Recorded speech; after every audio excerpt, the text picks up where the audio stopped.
Welcome back to Talking X's and O's with Alex and Tyler. We had an incredible week 2 in the NFL. A lot happened. A lot of injuries also took place, unfortunately, but there was a lot of upsets going on this week. Tyler, when you were watching, what were you thinking? Yeah, no, I mean, this week there was a lot of upsets like you had mentioned. I mean, we had made some predictions last week if you guys watched last week's episode, but yeah, there was a ton of upsets, a ton of close games with teams that shouldn't even have been close games, but yeah, it's going to be an interesting season, especially with all the injuries like you mentioned. I mean, we'll talk about later in this episode, but it'll be a good episode to talk about everything from last week and then the upcoming week. Yeah, definitely. So let's get started with the upsets. The Saints upset the Cowboys. The Rams obviously upset the Cardinals, and you were actually at that game. Why I don't you was. talk about that? So I was actually there for a college alumni event, and I took my girlfriend, my dad, my cousin, and the Cardinal Stadium's always notorious for having road fans there to take over the stadium. I mean, it's talked about every year when fans come over to take over the stadium, but it was a very, very fun game as a Cardinal fan. The Rams fans, not so much. I mean, they all left, I think, a little after halfway through the third quarter, but we saw everything that a Cardinal fan would want to see. We saw Kyler Murray connecting with Marvin Harrison Jr. Saw our offensive line holding protection against that Rams defensive line with Jared Verse and Iron Young. It's just a much needed bounce back week from or from 2 weeks ago against the Bills. And especially with that, we'll talk about the Bills Dolphins game later on in the episode. But yeah, I mean, we saw everything that we needed. Offense was playing great, defense was playing great. Granted, the Rams had a lot of injuries on their team with people going on IR, but for a Cardinal fan, this is a game that you looked forward to as the season was starting. Yeah, seriously, and, Marvin Harrison put up an amazing game. I'm sure it was a lot of fun to be there to see it in person. Yeah, especially the two touchdowns on his three catches he had in the first quarter. I mean, when I tell you the stadium was the loudest I've heard in years, it was the loudest that I've heard since probably the last time they had a winning record in the NFL. And that was the year they went to the playoffs. And even then, like the stadium wasn't that loud, but it was definitely a new environment to be a part of after so many years of it being gone. Yeah, Arizona is very excited to have Marvin Harrison, and it's gonna be interesting to see what he can do, the rest of the season.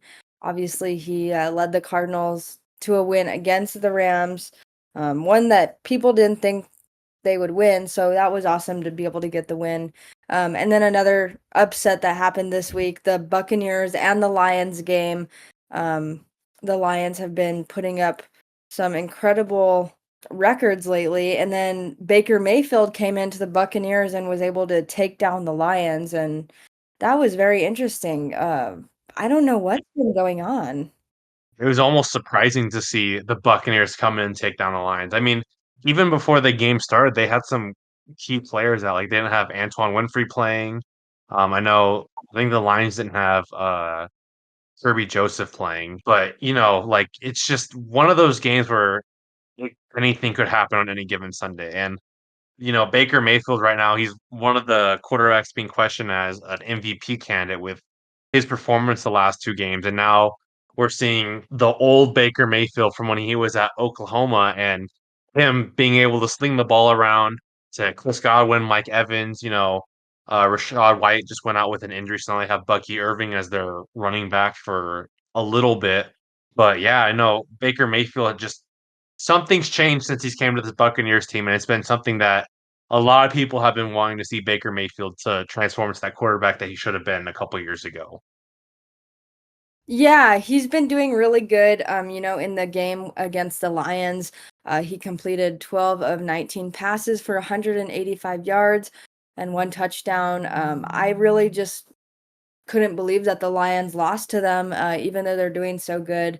If the Lions keep it up, like I really don't know. I kind of wonder if the Cardinals could beat them, but it's gonna be Yeah, no, interesting. it's interesting you say that because like even looking back 2 weeks ago in week one when the Rams played the Lions, that was still a close game. I mean, went to overtime, and I mean, granted, you still had Cooper Kupp, and you still had Puka, and a lot of your star players on the Rams. But the fact that it still went to overtime and the Lions only won it because they got the ball off to start overtime. I mean, that leaves a lot of confidence for Cardinal fans to look at this next game against the Lions and be like, maybe there's a chance.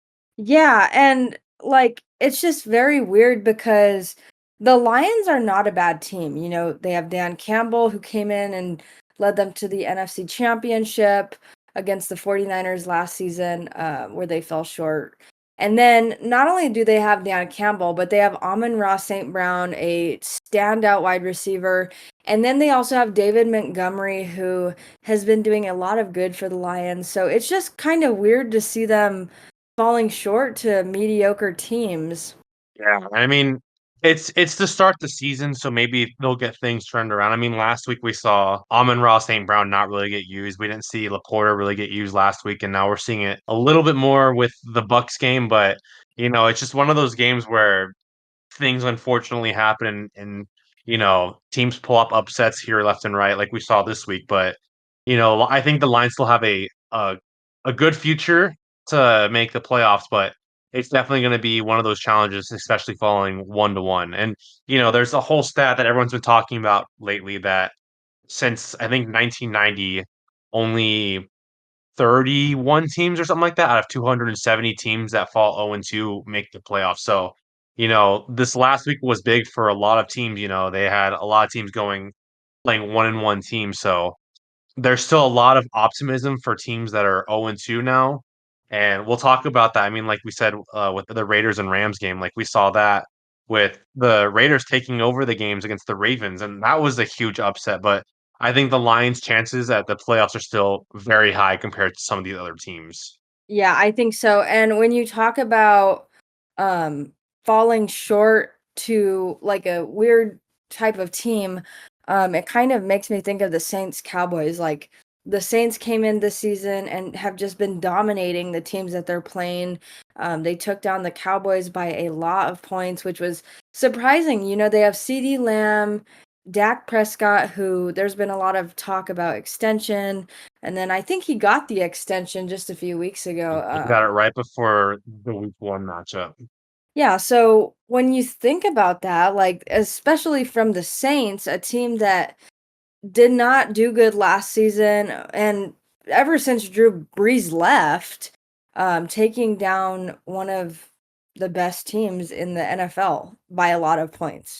Yeah, and especially with the dominant performance the Cowboys had against their week 1 opponents, the Cleveland Browns. You look at that team and you think, oh, like that defense is gonna be a top 5 defense. I mean, I said that last week watching that game. I said, oh, Micah Parsons, you have DeMarcus Lawrence, you have that kind of matchup, and I'm thinking, oh, it's gonna be one of those teams where the defense is gonna be the savior for that team. The offense just has to barely do have to barely get by to keep a winning record for that team. And, watching that game, it was very shocking to see how great the Saints did against that Cowboys defense. And I mean, granted, they just picked up an offensive coordinator from the 49ers who was their pass specialist, and he is just making a huge impact on this game. He's had 91 points in the first 2 weeks, which is a tied for fourth for NFL history with the most points. And seeing Derek Carr with that Saints offense, I mean, the Saints could be a really, really dangerous team later on in the season. But we saw them score against the Panthers that badly. We saw them score against the Cowboys. So it could be one of those games where it's like a fluke, but we'll never know until the season continues. Yeah, they came in hot, and it's makes me happy for Derek Carr because we saw him with the Raiders and they kind of counted him out. He actually brought Devontae Adams over to the Raiders and then they got rid of him. So really, really interesting and good for him that he's doing good for the Saints. Moving on to the 49ers Vikings, that was a great game. Not the way that people expected it to go. Obviously, the Vikings took down the 49ers. Right now, they don't have Christian McCaffrey. They have Jordan Mason and then Brock Purdy. I think he threw his first interception. No, he did, and it like watching that game. I think the Vikings are one of the most underrated teams in the NFL. I mean, we saw Sam Darnold, and I even said last week, are we going to see the same Sam Darnold that we saw 2 seasons ago when he was with the Carolina Panthers? I mean, even look, Baker Mayfield, Sam Darnold, those were both quarterbacks that were on the Panthers at the same time, and they didn't perform very well on the Panthers. So you see these two teams flourishing in other offenses, and now you see Sam Darnold, who looks like another MVP candidate, going for a almost perfect pass rating last week, looking great against this 49ers defense. And that's something shocking playing against that 49ers defense. I mean, granted, you don't have CMC with his injury that he had earlier in the preseason. You just lost Deebo Samuel in that game.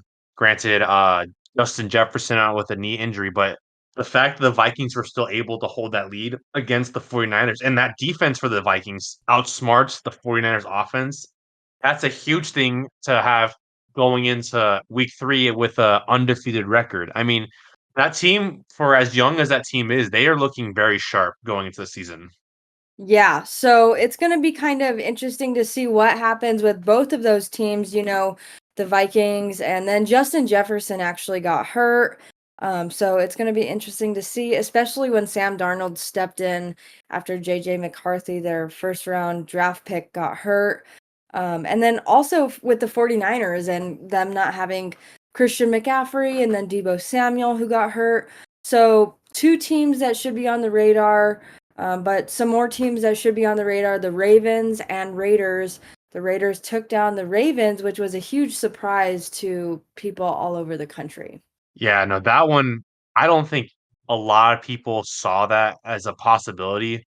I think there were some people who bet it because the odds were just so great that they're like, oh, we'll just throw some money, see what happens. But I don't really think anyone thought the Raiders were gonna pull an upset against the Ravens, especially because the Ravens went toe to toe against the Chiefs just 2 weeks ago to open the season. I mean, they lose on a toe going out of bounds, and now you lose to probably one of the bottom 5 teams in the NFL, and, I'm not gonna discredit the Raiders and say they had a fluke, but, I mean, you had Mason Crosby who played well, you had Brock Bowers who had a pretty good game for his 2nd game as a rookie, um, Gardner Minshew played well, and just everything that clicked for the Raiders this last week was clicking, and I think for the Ravens, they had some, you know, plays that didn't connect or, just something that wasn't quite there. And I think the Raiders saw the opportunity and just flew with it. And, now we see this upset of probably the season that we'll see.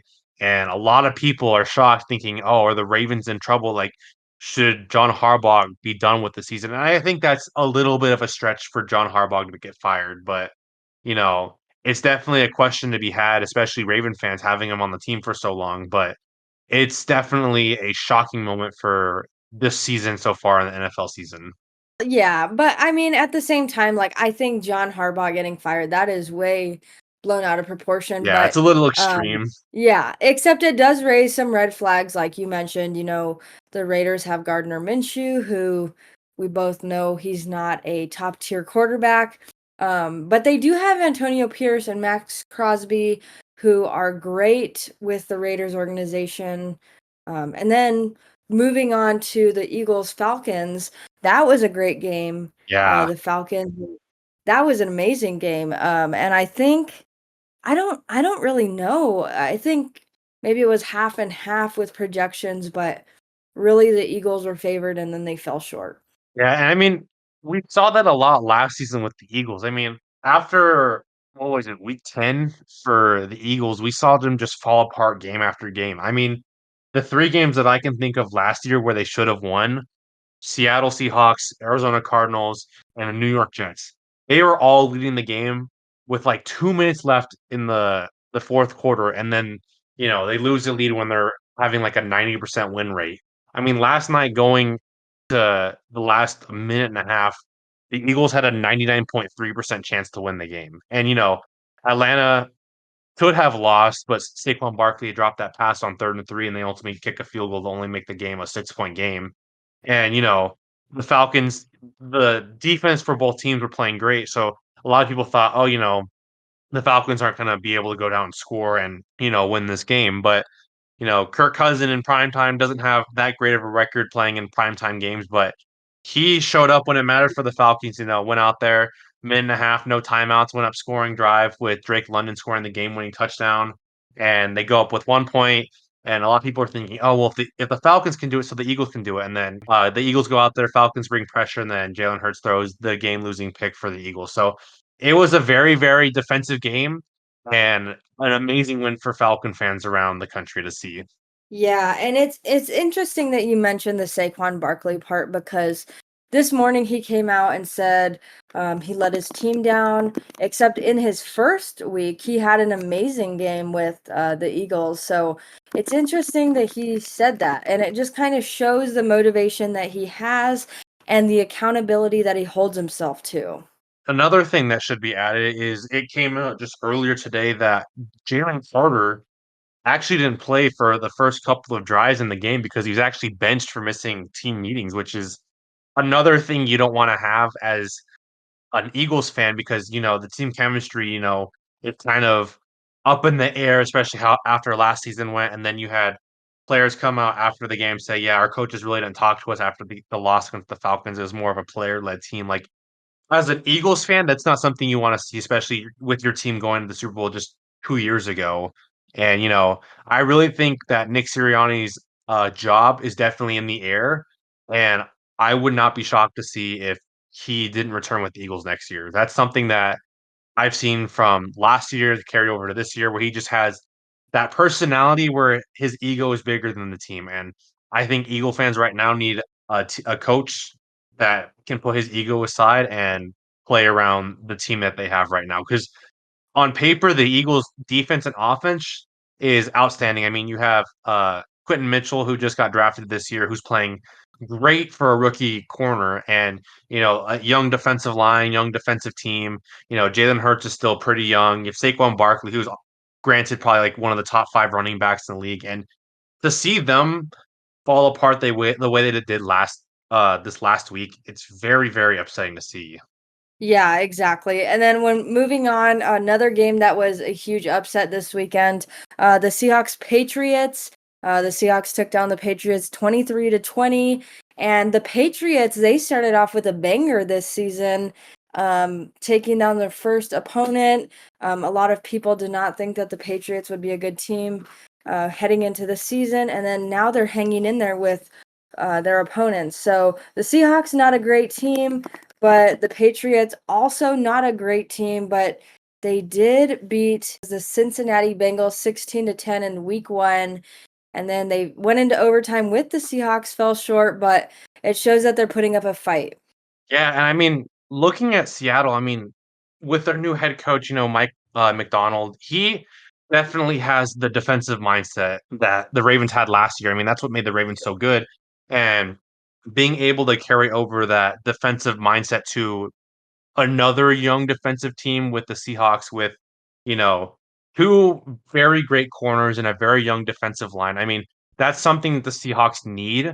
And I think a lot of people took Seattle last year as a joke, with Geno Smith not playing super well, defense wasn't playing super well. But I think now their defense is more legit, should I say, more than their offense. And Gino, I mean, he's a toss up. I mean, he can play good, he can play really crappy. I mean, we saw last week against the Broncos, he didn't play super well. We saw this last Sunday where he played against the Patriots, he played a lot better. But it's one of those things where if your quarterback isn't playing well, are you going to beat these teams that you need to beat, like the Patriots? And, a lot of people thought Seattle was going to destroy the Patriots and end up being upsetting for a lot of fans seeing the Seahawks keep it close for the Patriots. I mean, Patriot fans are happy because they're 1-1 right now. I think a lot of Patriot fans were expecting to be winless right now in the season, but the fact that they beat the Bengals last week, they went to overtime against the Seahawks, who might have a chance at the division with how many injuries are in the NFC West division. But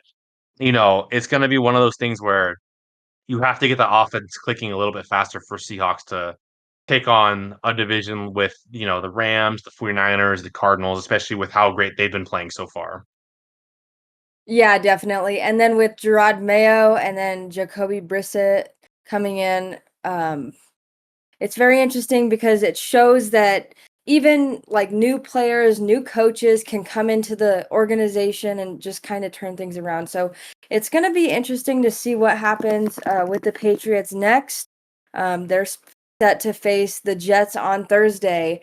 Aaron Rodgers has not been doing so hot, so it's kind of making me question if the Patriots are going to be able to win this game or not. And And then moving on to the oh wait, go ahead. and, like, the Jets, they don't have the Patriots number. I mean, we saw it the last couple years. The Jets and Patriots games are always really, really close, so I wouldn't be surprised to see that game be super close going into next week with the Patriots. Yeah, they're doing pretty good. So it's going to be interesting, and we'll just have to see if they can make a run into the playoffs. I know it's still early, but if they win enough games, I could really see them making it in. The Bills Dolphins game was a lot of craziness happening in week two. The Bills took down the Dolphins like there was no tomorrow. And then Tua obviously got injured, which was very unfortunate. He has been placed on the IR for a minimum of 4 games. Um, so it's going to be interesting to see if what he decides. He left the game, went into the locker room, and kind of deciding if he is going to come back and play or if he should maybe call it a career. Yeah, and, watching that Bills game, and I'll admit, like, I wasn't a big believer in the Bills with their team, especially after losing so many key players in the offseason, but the Bills look legit. Like, they have a legit chance to go to the Super Bowl this year, and I'm going to keep that thinking about the Bills with how the defensive team was playing, 'cause, you have one of the highest scoring teams last year offensively with Tyreek Hill, Jaden Waddell. You have Devon Achane, who's now becoming one of the top running backs in the NFL.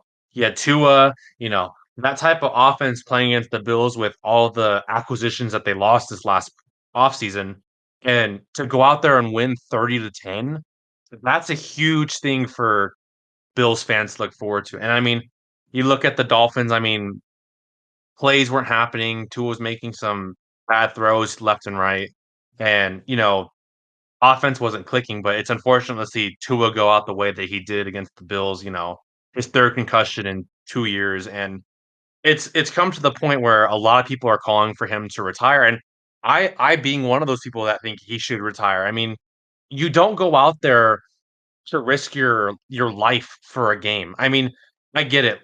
Football is gonna always have some sort of injuries, like, that's part of the game. Someone's gonna get hurt, you're gonna have bumps and bruises, but there's no reason to risk your life or the better part of your health, especially your brain, with how many injuries you people take with CTE and stuff like that later down the road. And with Tua already suffering his 3rd major concussion in his career at such a young age, I really do think that he just needs to step away from the game and just, take what he has and just stay where he's at. Because I mean, he's already made himself a big name. He's made a ton of money with his new contract, and I do think it's unfortunate for Dolphin fans that they have to be in that situation, but I think a lot of Dolphin fans wouldn't be too upset if Tua, calls it a career after his concussion, because you can't be suffering concussions like that in the NFL and expecting to live for a long time after a certain period with those concussions. Yeah, and it's just really not worth it. I mean, football's awesome. These people love it. They dedicate their entire lives to it, but it's not worth dying over. Not only that, but he has a family. He's married, so his family deeply cares about him, and it's just really, really, really not worth it. So it's going to be interesting to see what Tua decides. Now that he's sidelined for 4 games, he's going to have a lot of time to be thinking about the future for his career. Yeah, so I do think it's gonna be some decisions made, especially now that he's on IR. Just to give him some time, just think about things going on in his life, being able to talk to his family, like you had mentioned, talk about things that need to be talked about with concussion. And I do think there's going to be some very serious conversations with the Dolphins organization with Tua about if he should come back this season, if there's going to be retirement talks, whatever the case may be. But Tua's came out, he said, he's not going to retire. I think there's going to be some clocks that might and fluctuate that decision. But at the end of the day, it's still Tua's decision. I mean, if he wants to play, good for him, but he needs to learn to protect himself from those concussions and head injuries. Yeah, definitely. Okay, moving on to the next injury, Isaiah Pacheco. He got hurt when the Chiefs played this last weekend, and right now having surgery on his fibia, so a huge loss for the Chiefs. But don't worry, they're going to have a reunion when they sign Kareem Hunt, which will take place, I think, today. So going to be interesting to see what Kareem Hunt can do for the Chiefs. I know that he used to play there before, so he will now be running back one. Yeah, it's nice to see a reunion with the Kareem Hunt with the Chiefs. I mean, we saw him last time and how dominant of a runner he was with the Chiefs. I mean, it's he had his last Pro Bowl there, things are looking great. I mean, you still have Carson Steele, you still have Sam Pershine, who, they just picked up this last offseason. But I think picking up Nick Chubb is a great decision for the team with, Isaiah Pacheco going on injured reserve because, Kareem Hunt still has played football. He's not, super far away from it. I mean, he didn't play the beginning of this year. He played last year when Nick Chubb got hurt, but I do think he will have a big impact for that Chiefs team, especially, being a strong runner that he is, good receiving back. I think a lot of people are going to look at that Chiefs offense after, Isaiah Pacheco comes back and be like, oh, could we run a possible like 1-2 punch where, Isaiah Pacheco takes like a lot of the like first and second downs and then Kareem Hunt could come in and take a lot of the 3rd and 1, 3rd and short distances, in between the tackles for touchdown, stuff like that. So it'll be a very interesting thing when both Isaiah Pacheco comes back with Kareem Hunt in the season. Yeah, definitely. And then Joe Mixon, the Texans just took on the Bears. He actually got hurt during the game. He hurt his ankle, so he was on the sidelines for the second half of the game. It's going to be interesting to see how long he's out for. I don't. It didn't seem like it would be a long time, but definitely not somebody that you want to have on the sidelines. He came over to the Texans from the Bengals, so um, hopefully they can get him back on the field shortly.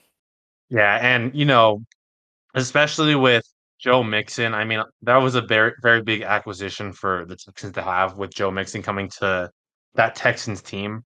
I don't think he's going to be out significant time. I think maybe like a week or 2, but, they still have a pretty good running back depth with, Dameon Pierce. They still have Cam Akers, and those 2 running backs right there, I think will have some good potential for Joe Mixon to just rest up. Those 2 running backs could take over, just leave stuff hanging for Joe Mixon until he returns. I mean, he got injured in the middle of the 3rd quarter, that he was doing drills on the sideline, but I do think that, having him rest just a week, maybe 2 weeks, I think will be good for Mixon, especially, with his injury history that he's had with the Cincinnati Bengals. It's gonna be one of those things where you might talk to him, just see like, "Hey, we're gonna have you share snaps with one of our other 2 running backs," and I think that might be a better decision for Joe Mixon to take because you don't have to necessarily put him out for that game, if that makes sense. Yeah, definitely. And then not only is Joe Mixon hurt, but Justin Jefferson, he suffered a quad injury, but per Kevin O'Connell, he seems to be doing well. So it's going to be interesting to see how long he is out for.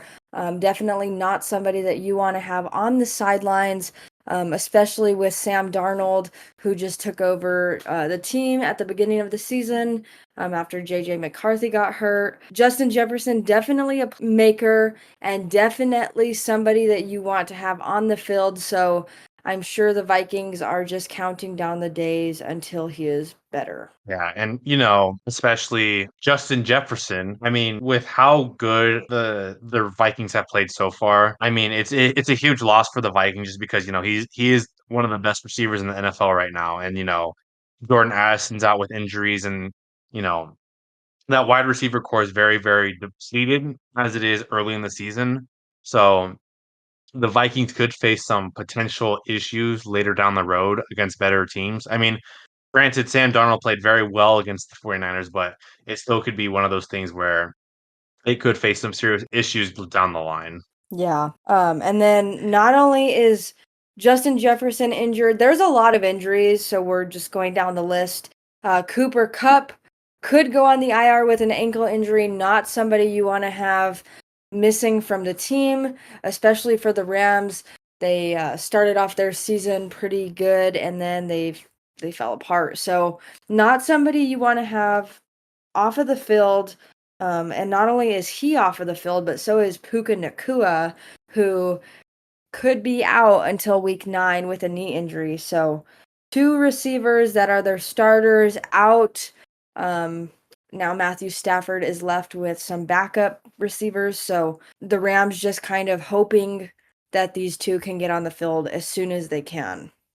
Yeah, and especially losing your two top receivers in back-to-back weeks. I mean, I hate to say it, but I don't think the Rams are going to be one of those teams that are going to be as good as people expected they were going to be, especially, losing your two top receivers who are expected to be like, top 30 receivers in the NFL. And after, seeing those injuries and how severe they are, I wouldn't be surprised if, the Rams looked at this and you go, well, we're not playing as well as we hoped for.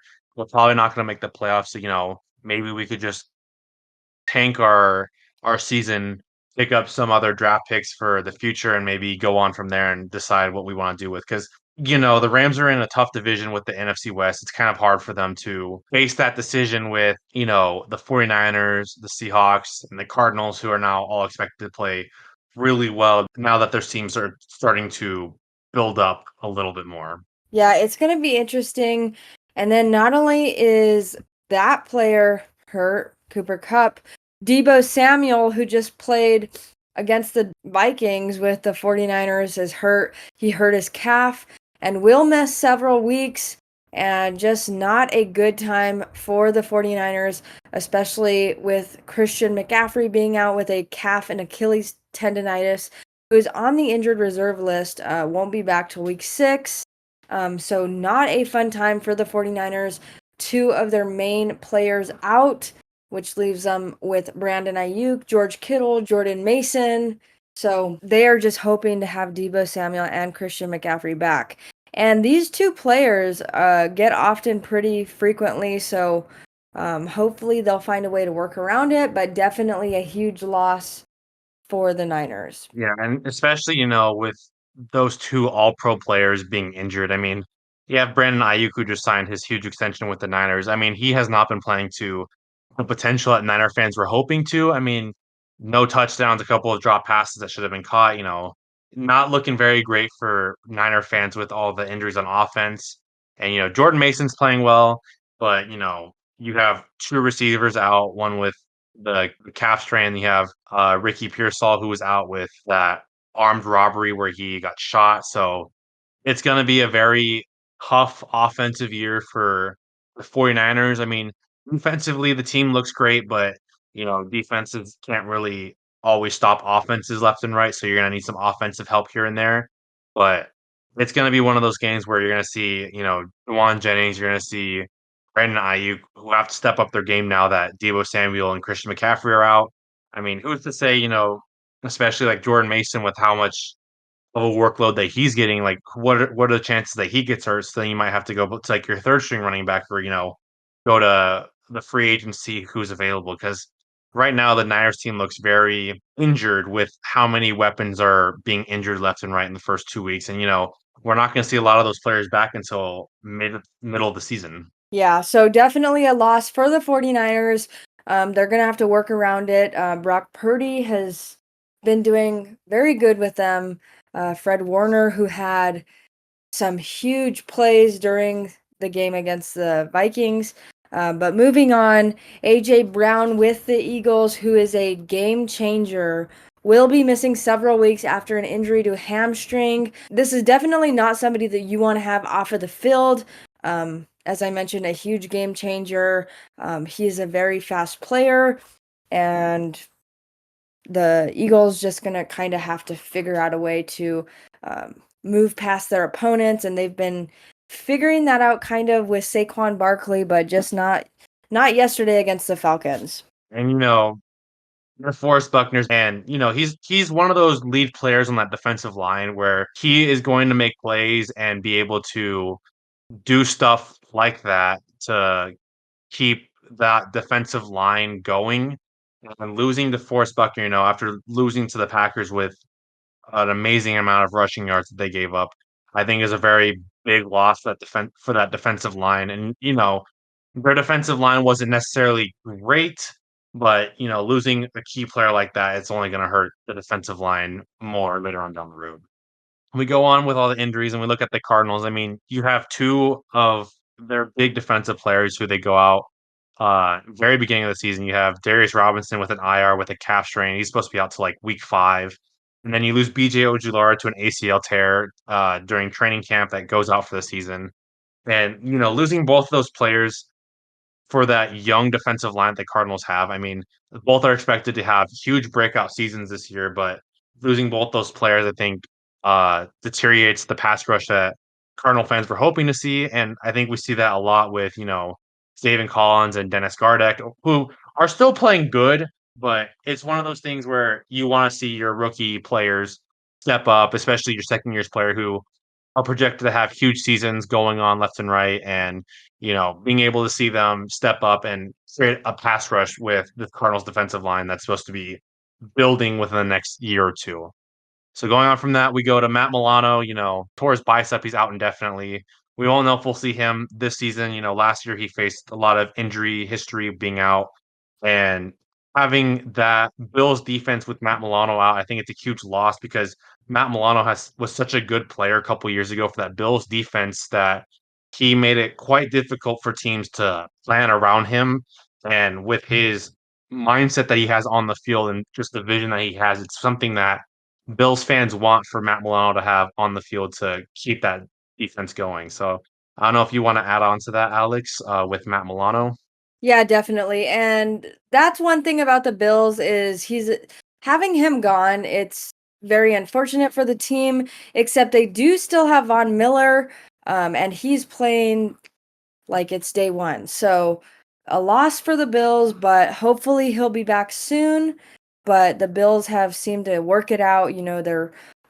They're looking really good this season. Yeah, no, they're looking great. And then moving on to the Carolina Panthers, Derek Brown just went out with an ACL tear.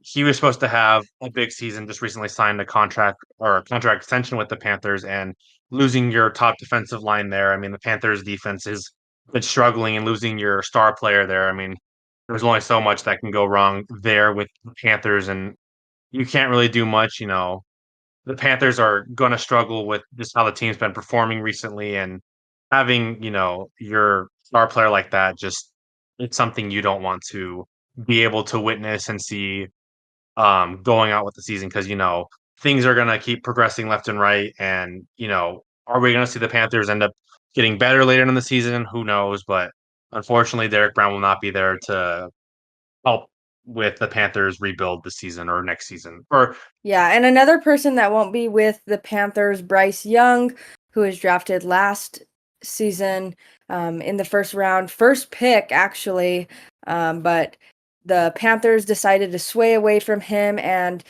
go with Andy Dalton. So very, very interesting and just really, really weird that a number one overall in the draft was benched for non-injury reasons. This is the first person since 1967.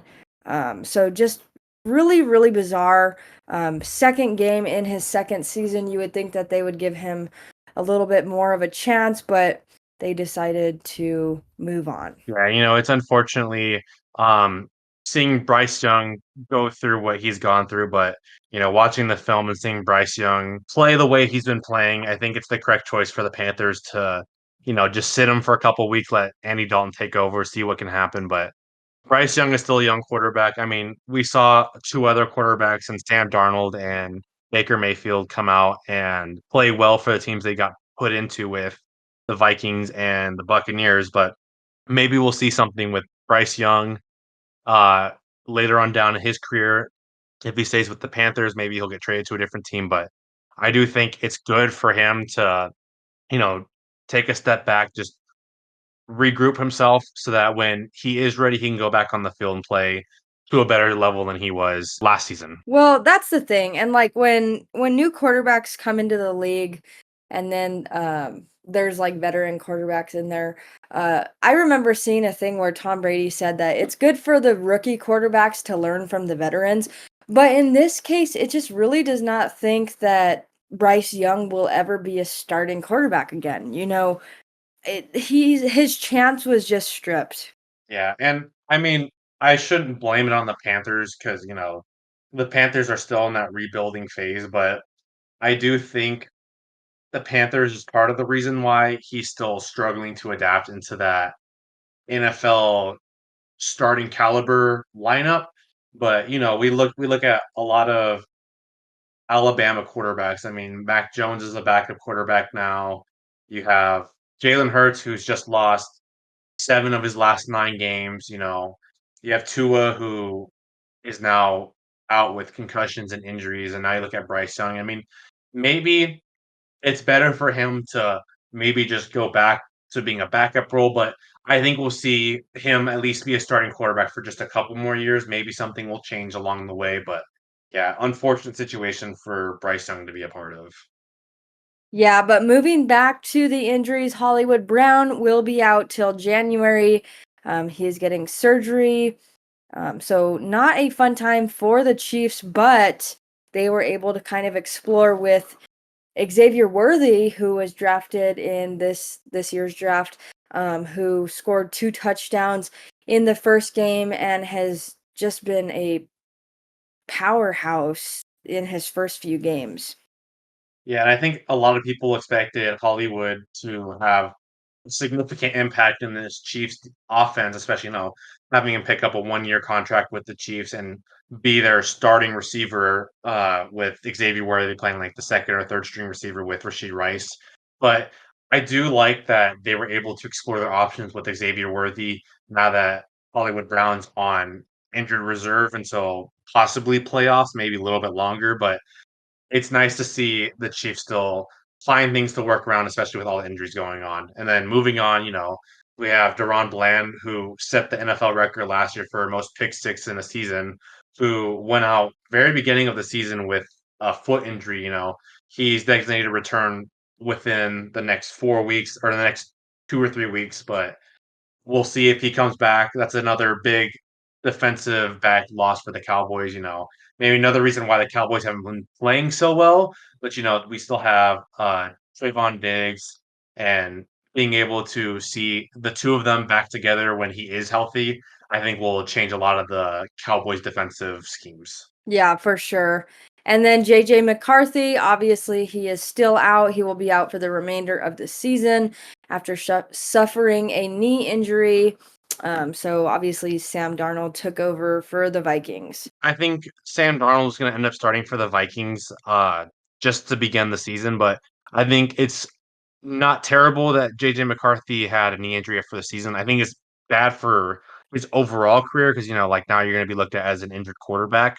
But being having him sit out and watch Sam Darnold play, watching him play just to pick up, certain things to look out for, what things you should be doing as a quarterback. I think it's a good learning lesson for McCarthy. So not the end of the world that he missed this season, but like I said, it's going to label you as an injured quarterback later for your career. Yeah, definitely. So a lot of weird things going on over there in Minnesota with Jefferson and JJ McCarthy being out and then kind of having to adapt to Sam Darnold. But we're just gonna have to see how the rest of their season goes. So moving on to Sunday morning, the Giants are taking on the Browns. I mean, come on, it's no brainer. I think the Browns are going to destroy the Giants. I mean, you and me both took upset the Commanders, and they became one of the only two teams in NFL history to score 3 touchdowns and still lose the game.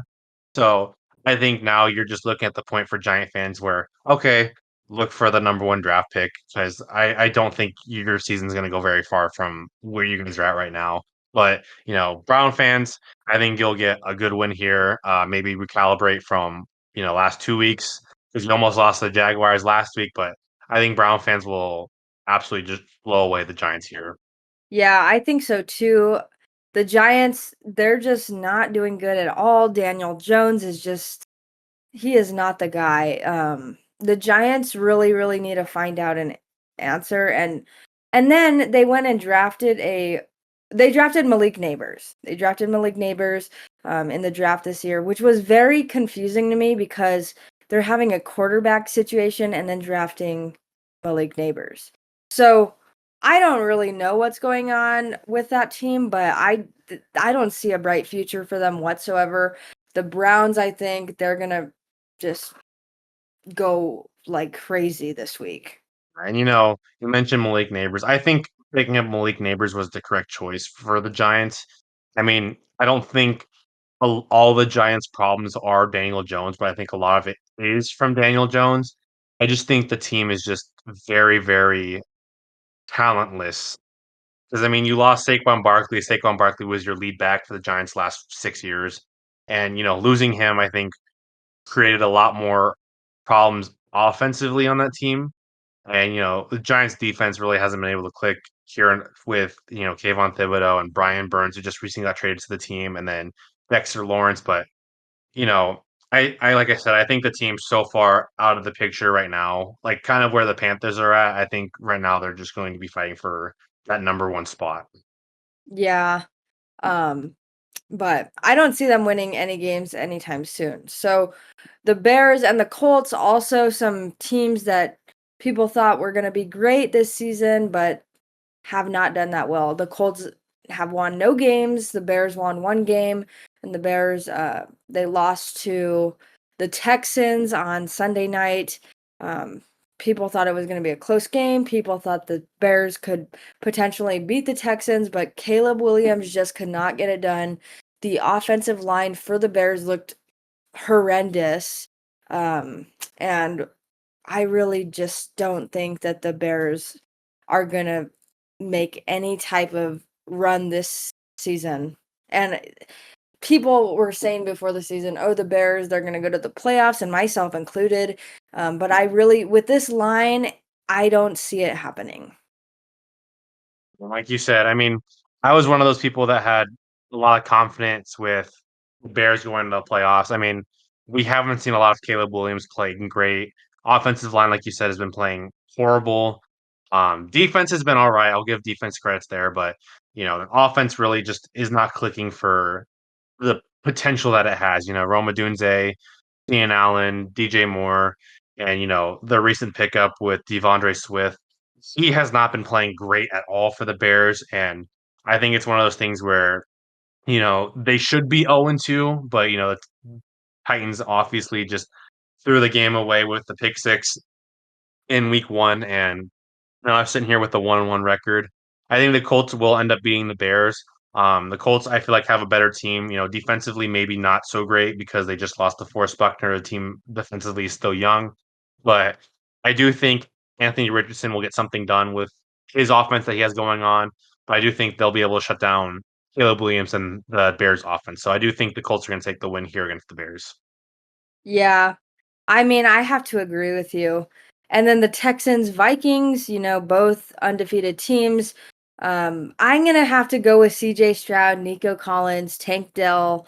I'm taking the Texans. The Vikings, they look good, but I gotta go with the Texans. I'm going to flip it up. I'm going to say the Vikings actually take control of this game. And it's not going to be for the reason of defense. I think if the Vikings have uh, Justin Jefferson come back for the game, I do think Sam Darnold will have a good game against that Texans defense. I mean, like you said, the Texans almost lost to the Bears last week. I mean, they almost lost to the Colts. They've had some pretty close games back and forth. And I think if the Texans do play down to the Vikings' potential, I do think the Vikings will end up winning that game, especially with Brian Flores and his defensive scheme. I mean, we saw how they played against the 49ers with Debo Samuel and Brandon Ayuk and all of them, and with Van Ginkel as their outside linebacker. I mean, that defense is very, very good, and I would not be shocked to see the Texans lose to the Vikings, but I do think it'll be one of those close games where it might come down to, like, a field goal or whoever makes the first mistake, but I think the Vikings will take the game. I mean, I could see that happening. You know, the Texans and Bears game was not the most exciting game in the world, and the Bears are just not doing good at all. And then the Texans did not play to their level. And it just seems like the Texans kind of play to their opponent's level. So if they do, like you mentioned, I do think the Vikings could win. That game I think is going to be a close one. So moving on, we have the Philadelphia Eagles taking on the New Orleans Saints. I think the Saints are gonna take this game. I mean, we saw last week the Eagles fall apart, against the Falcons. The Saints have just been playing way too good for the Eagles team, especially, with all the dysfunction with coaches and players and just how young that Eagles team is. Now, I'm not gonna discredit the Eagles and say they're gonna play horrible, but I do think the Saints are still gonna have a pretty good game against this Eagles team, with the passing game going on, the rushing attack for the Saints. I think it's gonna be a very tough thing for that young Eagles defense to stop.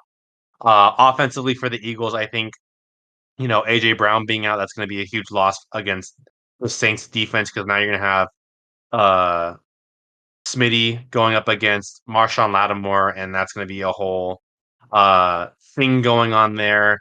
You have Saquon Barkley against that whole linebacker core with DeMarco Williams, and I think it'll be an outshowing for the Saints. I think a lot of people will see that the Saints are no joke after beating the Eagles this week. Yeah, I have to roll with the Saints as well. You know, they're undefeated, 2-0. The Eagles lost to the Falcons. And like you mentioned, having AJ Brown missing is just, it's not a good thing. And then Saquon Barkley, he's been doing pretty good, but the Saints are just killing it. And it just seems like everything is going their way. Derek Carr is connecting with his team. And not only do they look good on the field, but I'm sure that they have a team bond that is very strong. They have to, when teams succeed, it's not only what is happening on the field, but it's what's happening off the field. And if you have a strong connection, you're going to have a strong team. So I got to go with the Saints. I just see them going into that game very fired up. And not only is it going to be a good game, but they're playing at home. So going with the Saints. Yeah, especially with the Who Dat Nation, I think, coming back and seeing how good the team's been playing, yeah, I think the Saints are gonna roll away. So moving on, we have the Los Angeles Chargers taking on the Pittsburgh Steelers. Now, I know that you're not going to agree with me on this pick, but I actually have the LA Chargers beating the Steelers this week. And it's not gonna be because of the reason you think. I will tell you that it's because of their offensive line. Joe Alt, Rashawn Slater have been some of the best offensive tackle duos in the league, shutting down players like Max Crosby, Odafe, uh, Matabike. I think with the Chargers facing those defensive teams or those defensive players that they face week 1 and week 2, I think they're more than mentally and physically ready to be playing against that Steelers defensive line with, TJ Watt, Alex Highsmith, Cameron Hayward. I do think that the Chargers are going to run away with the game against the Steelers. The Steelers head coach, Mike Tomlin, just recently came out and said that Justin Fields will be starting that game with Russell Wilson healthy. But I do think the Chargers are going to win that game, especially with how great J.K. Dobbins has been playing, with how great Justin Herbert's been playing when he needs to pass. I do think Jim Harbaugh has played with college so much that the run game in the NFL is non-existent. A lot of people are looking at past offensive games, and with Jim Harbaugh coming in and establishing a heavy, heavy run game with the Chargers, I don't think a lot of teams are ready for a heavy rushing team like the Chargers bring. So I do think the Chargers are going to putting the Steelers at 2-1. I'm not actually gonna disagree with you, and the reason is because Jim Harbaugh, I think, is a great coach. So is Mike Tomlin, but it's only a matter of time until the Steelers lose. And having the quarterback situation that they have, where they're having Russell Wilson and then they have Justin Fields, and not only that, but both Russell Wilson and Justin Fields are not that great.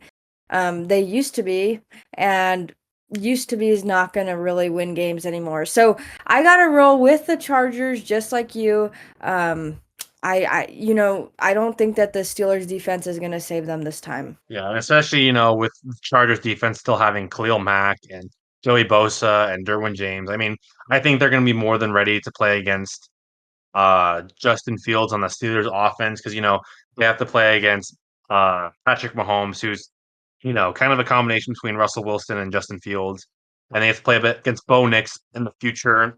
And granted, he's still a rookie quarterback, not really experienced, and then having played against Gardner Minshew, I do think that Chargers defense is ready for that Steelers offense. Yeah. But moving on, the Broncos and Buccaneers are going to be facing off Sunday morning. I'm taking the Buccaneers. I think they're going to advance to 3-0 and give the Broncos their third loss of the season. Baker Mayfield, as we mentioned, has been playing incredible, and the Broncos just not so well. There's actually something that I saw with a Kyler Murray post about how he's the only quarterback to throw 4 touchdowns with 0 picks. Someone in the comments, Bronco fan to be exact, put in the comments, he was like, "Well, yeah, my quarterback Bo Nix is 0 touchdowns for 4 interceptions," and I thought that was kind of funny to see. But as a Bronco fan, I mean, it's rookie pains. Bo Nix, I think, will end up being a better quarterback down the road, but I don't think against this Broncos or against this Buccaneers team. I don't think the Broncos really have a great chance against the Buccaneers. Offense is not so super great. Defense isn't super great. You're gonna be going against people like Chris Godwin, like Mike Evans, maybe Bucky Irving if Rashad White doesn't isn't healthy for that game. But I do think the Buccaneers offense is just too high power for that Broncos defense. And then, the Broncos offense playing against the Bucks defense, it's kind of one of those things where the Buccaneers defense isn't super, super great, but with rookie pains and, a young, inexperienced offensive team like the Broncos have, I don't see the Broncos taking a win against the Buccaneers. So I do have the Buccaneers winning that game too. Yeah, and not only that, but it is in Tampa Bay. The Broncos, obviously, like you mentioned, Bo Nix will be a better quarterback as time goes on. I have to agree with you. But the Buccaneers just look too good right now to lose to the Broncos. Now, moving on, the Packers will be taking on the Tennessee Titans, and the Titans haven't won a game this season. The Packers lost Jordan Love in their first game against the Eagles to an injury on his knee, and then they were able to win their last game without Jordan Love, which was a surprise, but they were able to get it done. And I think that they'll be able to take down the Titans. I don't know if you're going to agree with me on that, but Will Levis just, I don't know. I cannot get behind the Will Levis agreement with everybody. So I don't really know, but I just have to take the Packers for this one, especially DeAndre Hopkins still out. The Packers have Josh Jacobs, and then they have some good players. Yeah, and like you said, I'm gonna have to disagree. I do think that Will Levis is a good quarterback.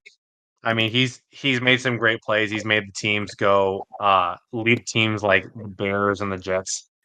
I do think that Will Levis will learn from his mistakes of making some costly, costly turnovers, especially with their head coach saying, yeah, it's a dumb play for him to be making decisions like that and costing the team. But, I don't think I'm not going to discredit Malik Willis and say that he had a good game because he had a good game, but he was absolutely carried by the rushing attack by the Packers with Josh Jacobs. I mean, the first quarter alone, Josh Jacobs' first drive, he had 3 carries for 49 yards. I mean, that's something you don't see with Packers and running the ball. I mean, I think by the end of the game, they had 200 rushing yards between 5 players. So I think the Packers had a very good run game against the Colts. But, against the Titans, I don't think that run defense is going to be very helpful with the defensive line with Jeffrey Simmons. But I do think the Titans will end up taking a win over the Packers. I know it's not going to be an underdog take, because the Titans are expected to not beat the Packers, but I do like the Titans over the Packers with just how everything's been clicking for them. And I do think that Will Levis will end up making some smarter decisions now that he's, being called out by players and coaching staff to not make those decisions anymore. Yeah, and then moving on, the Panthers taking on the Raiders. The Panthers haven't won any games this season. Okay, so you're gonna think I'm crazy, but this is my upset of the week. So the Panthers, who have won no games, they're gonna be taking on the Raiders. Obviously, the Raiders took down the Ravens this last week, which was a crazy game, went into overtime. But Gardner Minshew's leading the Raiders, and then obviously Bryce Young went over to the sidelines for the Panthers. And then now Andy Dalton will be stepping on the field for the Panthers. So, going to be interesting, but I don't know. Something is just kind of telling me that the Panthers are going to be able to take down the Raiders this week. And I really don't know. Like, I just feel like the Raiders are going to fall short. And maybe not. But I feel like this is my upset of the week. Yeah, I can see that being the upset of the week. Panthers quarterback change with Andy Dalton now starting over Bryce Young, who just got benched. I do think maybe there's potential for Andy Dalton to make jump for the Panthers to win their first game against the Raiders because the Raiders have very few star players on that team, but I don't think that's going to happen. I think maybe they'll upset another team later on in the season. I do think the Raiders are going to take that game against the Panthers. The only reason I say that, you have Max Crosby. Max Crosby plays every snap for the Raiders so far. I do think he's going to be a force of nature against that Panthers offensive line. And then, you still have Devontae Adams, who's still a top 5, top 10 receiver in the NFL. You have Brock Bowers, who's now making a name for himself as a rookie tight end. He just had 100. He almost had 100 yards last week against the Ravens, which is a very strong defensive team for tight ends. And I don't see the Raiders slowing down against the Panthers with the team that they have against the Panthers. Panthers just lost Derek Brown, like we had mentioned earlier. So I do think the Raiders will win the game against the Panthers. And I do think it might be more than a 10-point game against the Panthers. But like you said, I could see Andy Dalton making some big gains against the Raiders, but I don't think it'll be enough to win the game. Yeah, and then moving on, the Dolphins are going to be taking on the Seahawks, and the Seahawks have not lost a game, but they're led by Geno Smith. The Dolphins just lost Tua Tagovailoa to an injury, and now he's going on the injured reserve. Nobody really knows if he will be back ever. He might just say, I've had my time in the NFL, and then go on with his life. But anyways, when it comes to this game, it's going to be interesting because without Tagovailoa, I just feel like the teams are kind of equal now. Like, I know obviously the Dolphins have Tyreek Hill and Devon Achane and all those players, but how can Tyreek Hill get the ball if they don't have a good quarterback? And I'm just gonna go with the Dolphins just because of the talent they have on the field, but it's gonna be like weird not seeing Tagovailoa out there and then seeing somebody step in with such a great team. Geno Smith, I just feel like can't get it done with the Seahawks against the Dolphins and their defense. Yeah, and like watching Geno Smith play, like I said, he has up and down games. I'm gonna roll with you with the Dolphins. They have Tyreek Hill, they have Waddell, they have Achan, they have Jalen Ramsey, Devon Holland, who I think make a good defensive crew and good offensive crew for the Dolphins. Seahawks, they have a good young defensive team, and I think they'll create, problems for the Dolphins offense, especially with Skylar Thompson making the start since Tua got injured. But I don't know if Seattle will be able to overpower the Dolphins defense. Granted, their defense is good and they play to a potential, but watching them play against the Bills, I mean, granted the Bills have been playing great. I don't know if Seattle will be able to play against that Dolphins defense that we have been seeing. And, Skylar Thompson will eventually get some big plays with Tyreek Hill and Jalen Waddle because that's just the type of players that they are. But I think it's going to be a offensive game for the Dolphins and a defensive game for Seattle. And I think whatever one of those sides of the ball comes up stronger, I think that's who's going to end up taking the game. But like I said, I do think the Dolphins will end up winning against Seattle and handing them their first loss. Yeah, and then moving on, the Lions traveling to Arizona to take on the Cardinals. 2 home games in a row. The Cardinals just killed the Rams last week. Um, Honestly, I think that the Cardinals could get it done again against the Lions, as long as they play the way that they did last week. Amon-Ra St. Brown has not been playing to his full potential. Um, but at the same time, I don't know, because the Cardinals, they're gonna have to watch out for Aiden Hutchinson, and the offensive line for the Cardinals just they really need to start holding better to protect Murray. And from defenses like the Lions have, it might be a struggle. So I'm gonna agree with you. I'm gonna say the Cardinals take the game against the Lions. I mean, the Lions, they just had an upsetting loss against the Buccaneers.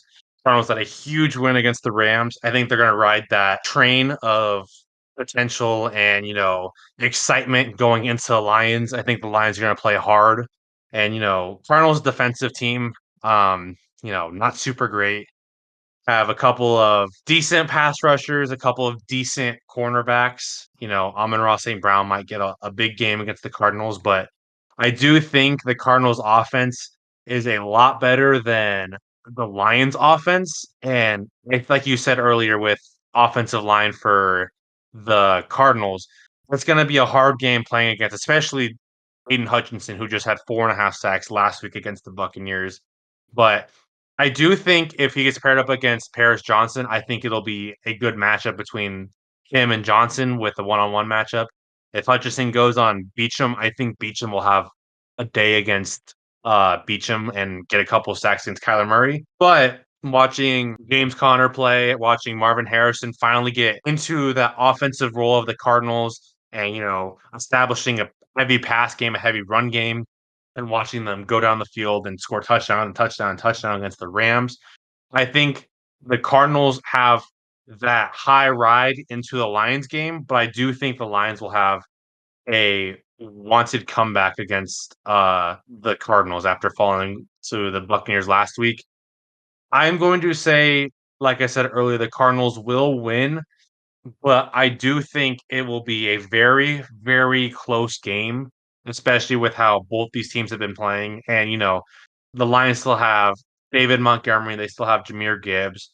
Cardinals defensive line hasn't been stellar with the run defense, but they definitely have been better in years past with the run defense. But I do think Jahmyr Gibbs, David Montgomery, you're going to have a good game on the run. Amon-Ra St. Brown, like I said, against a very young defensive back crew, I think we'll have a good game against the Cardinals. But like I said, I think the Cardinals are going to ride into that momentum of winning their first home game in a long time, their first win against the Rams at home in almost a decade. But I do think the Cardinals will win this game against the Lions. Yeah. And then moving on, the Ravens taking on the Cowboys. The Ravens have not won a game this season, but I do think that they will be able to take down the Cowboys. The Cowboys have not been playing that great. They just fell a lot of points behind to the Saints. And I just think that the Ravens, they're ready for a win. It's just been really close with them. The first 2 games, in the first game, Flowers, he had his oh wait, no. In the first game, likely his toes were out. And then the second game obviously went into overtime with the Raiders. But I just really don't see the Ravens losing again, and especially to the Cowboys. Yeah, and I'm gonna agree with you there. I mean, the Ravens have a very, very strong team, and watching them play and almost beat the Raiders and almost beat the Chiefs. I do think, like you said, they are ready to win a game. I think they have that mentality, like we have to win this game to even have a chance at playoffs, especially against the Cowboys. But I do think the Cowboys are gonna give them a lot of trouble for the Cowboys defensively, just because, you have Micah Parsons and DeMarcus Lawrence, and you still have Trayvon Diggs and that defensive crew with how fast Micah Parsons is. I think he will get a couple sacks against Lamar Jackson, but you know You have Mark Andrews, you have Isaiah Likely, you have Zay Flowers, Derrick Henry, Justin Hill. I do think the Ravens will get something done against that Cowboys defense to win the game. And like you said with the Ravens, they're going to want to come out fighting strong, fighting tough. You have Matabike, who's going to have himself a game against the Cowboys with their interior offensive line. The Cowboys offensive line is still fairly young, but I don't think Dak is going to be able to get done against this Ravens defense. So I do have the Ravens winning the game against the Cowboys. Yeah. And then moving on, the 49ers taking on the Rams. Obviously a divisional matchup. Um, I am going to have to go with the 49ers just because of their defense. Um, I don't think that the Rams will be able to control them. And, obviously, we spoke about the injuries that the 49ers are dealing with a little while ago, CMC and then Debo Samuel. But Jordan Mason, he has really stepped up to the plate. And I just really think that the 49ers will be able to beat them, even though the game will be in LA. And I do think the Niners are going to come out and beat the Rams. It's one of those games where injuries, unfortunately, have affected both teams so severely that it's going to be tough for either one of those teams to come out and win. I mean, like you said, the Niners are going to be without Debo Samuel, are going to be without Christian McCaffrey. They're going to rely a lot on Brandon Ayuk, Jawan Jennings, Jordan Mason, Brock Purdy, and the Rams. They're not going to have Cooper Kupp, they're not going to have Puka Nacua, and they're not going to have a couple of their starting offensive linemen. But I do think Brock Purdy will get something done for the 49ers to pull a win against this Rams team. But it's going to be a lot harder to do that without, your top two all pro players. And, Rams offensively, they don't really have a lot of people. So I do think the Rams defense is going to have a heyday against Matthew Stafford and the receivers and players that they have against them. So I do think the Niners will end up beating the Rams week 3 and pulling them to a 2-1 record and leaving the Rams winless in last place in the NFC West. Yeah, and then moving on, the Chiefs taking on the Falcons, both pretty good teams. Obviously, Falcons beat the Eagles. The Chiefs have not lost one game, and I don't think they're gonna lose. I mean, I'm sure they'll lose one game this season, but I don't see them losing against the Falcons. I think it's hard to count against Mahomes. Obviously, Kelsey's on the team, but Kelsey has seemed to decline.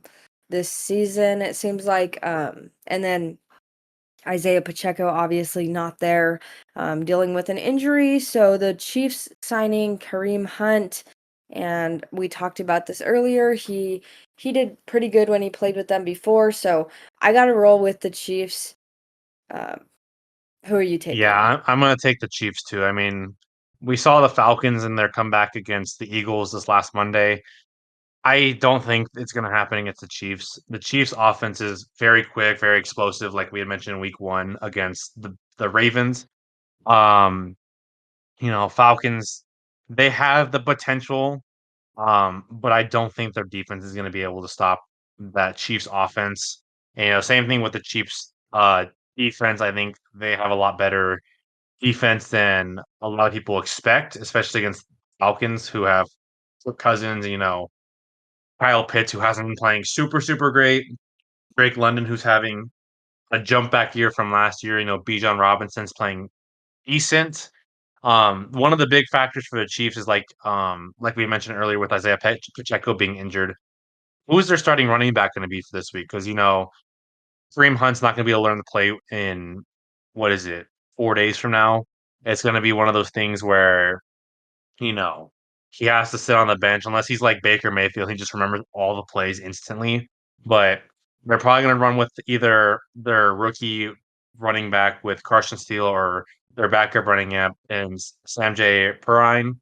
It's going to be one of those games, but I do think the Chiefs, passing game is going to be stellar against the Falcons defense. So I do think the Chiefs are going to win that game.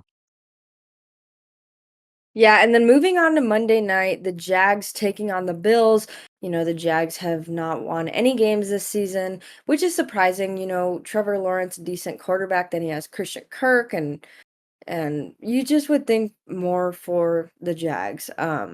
But I have to go with the Bills. You know, we talked about this earlier. The Bills serious. They're serious. You know, they're really good. I could imagine them going to the Super Bowl, and it's just really interesting because before this season, I always said, you know, the Bills had their time and their window has closed, but I don't think so. You know, I think their window has opened again, and obviously it's still early into the season, but they're for real. I'm taking the Bills. Yeah, and, I said earlier, I said I'm not going to downplay the Bills, but looking back at the last couple of matchups that the Jaguars had against the Jaguars have pulled off some miraculous wins against the Bills. Go back a couple years when they had Gardner Minshew playing starting quarterback for the Jaguars, one of the worst teams in the league. They pulled off an upset win against the Bills, who still had Josh Allen, they had Stephon Diggs, all these great players, and they won 9-6. And that was like, oh wow. And then just a couple years ago, we had the Jaguars beat the Bills in London, and that was another crazy win for the Jaguars to win. So I know a lot of people are expecting the Bills to win, but we've seen a lot of tendencies where people can't beat teams. Like we just saw Brock Purdy lose to the Vikings, and a lot of people thought the Vikings were going to lose to the 49ers. I think the Bills have I think Josh Allen is not going to win this game against the Jaguars because I think the Jaguars just have his number. I could be wrong. I've been wrong the last 2 weeks against the Bills, but I do think that just with tendencies and histories, I do think that the Jaguars will beat the Buffalo Bills. And I know a lot of people are going to be against me on that pick, but they have some good players. I shouldn't say great players, but they definitely do have some better players on the team. Travis Etienne, they have Brian Thompson, Christian Kirk hasn't been a factor too much, but they have Gabe Davis. Uh, their backup tight end, I forget who it is, but Evan Ingram's out. They still have uh, Joshua and Allen Hines. They still have um, Trayvon Walker. I think that Jaguars team is going to somehow beat the Bills, but if I'm going off tendency, I'm going to say the Jaguars are going to win. But again, wouldn't be shocked if the Bills pull off the win just because it is the Bills. Yeah, for sure. And then the Commanders taking on the Bengals.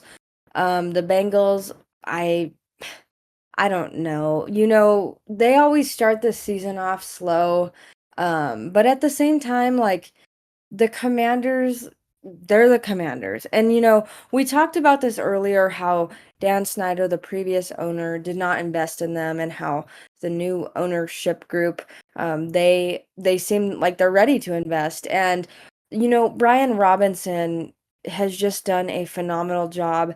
And then obviously Jaden Daniels came into the league this season and he's looking for some wins, you know, and they won one game this season already. They lost one, but the Bengals, they have won zero. I don't know, you know, I think this game will be closer than people think, but I have to go with the Bengals, and that is because they have Jamar Chase, Joe Burrow. Joe Burrow's hard to count out. And Zach Taylor, he's just a very smart coach. And not only is the offense good, but the defense is pretty decent. And it's a legit team that just goes through some struggles. Yeah, and like you had mentioned earlier, I mean, you said the Bengals always start off small, or they always start off slow. I do think that they'll pull off a win in week 3. I mean, we saw it last year. They started off 1-1 last year. Everyone was thinking, "Oh, Josh Allen is," or not Josh Allen. Everyone was saying Joe Burrow's really not that great. Jamar Chase isn't going to play that well. And then all of a sudden, week 3 hits against the Cardinals, and then he puts up almost 200 receiving yards against us. But I do think, especially with the Commanders' secondary, I would not be shocked to see Joe Burrow have a lot of passing yards against this team. Not necessarily rush game because the rush game really hasn't been playing too strong. I mean, Zachary Moss has 78 rushing yards on 2 games. Like that's not very great at all. And the Commanders, they still have Jaden Daniels. They still have that whole offensive scheme with Noah Brown and Terry McLaurin, but I do think the Bengals will get it done this week against the Commanders. It's going to be one of those games where, the Bengals will pull away and find their identity again, where last year they did it and the year before that. They start off slow the first 2 weeks and then they always come back and make a push all the way down to the very end of the season. And I wouldn't be surprised if the Bengals did that this year with their push towards the end of the season, but I do think the Bengals will beat the Commanders this week and hand the rookie Jane Daniels the second loss of the season. Yeah, for sure. So all of these games this week are going to be very interesting. Um, what do you think the biggest upset will be? I know that you had a few, but what do you think the biggest one will be? If I had to say personally, just from tendency, like I said, I think the Jaguars and Bills will be the biggest upset because I think a lot of people think the Bills are going to just run away with the Jaguars team. And like I mentioned earlier, the Jaguars just for some reason have Josh Allen's number when they play him. I don't know why that is, but I could realistically seeing that be uh, a very realistic upset for the Jaguars. But if I had to go with a legitimate upset, I strongly, strongly believe that the Titans will upset the Packers. And it's not for the reason that I said, with Will Levis playing smarter, because I think he will play smarter. I think it's the fact that they're going to make Malik Willis pass the ball more than they did with the Colts. Because, the rush game against the Colts wasn't the Packers' rush game was their strongest thing against the Colts. I mean, like I said, they had 200 rushing yards against them.